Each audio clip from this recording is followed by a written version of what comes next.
Curri Driver in 2025 is gaining attention as a niche delivery platform focused on transporting construction and industrial materials.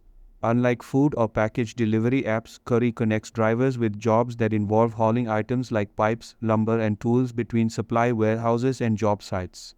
Many drivers appreciate the flexibility it offers, as well as the opportunity to use different types of vehicles from sedans to box trucks. The app is generally easy to use, and the option to cash out earnings quickly is a plus for those looking for fast access to their money. However, the experience varies greatly depending on your location. Some drivers report frequent job opportunities and decent pay, while others struggle with limited gigs and long wait times between offers.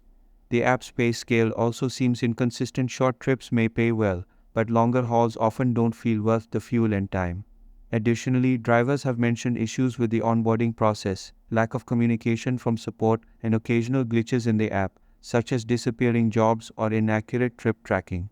Another concern is that drivers who try to negotiate better rates or decline too many jobs may see fewer offers or feel penalized by the system.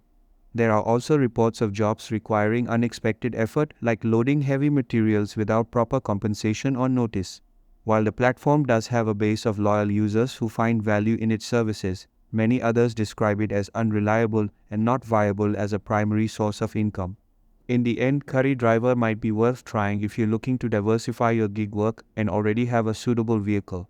It could be a solid side hustle in busy urban areas or construction-heavy regions.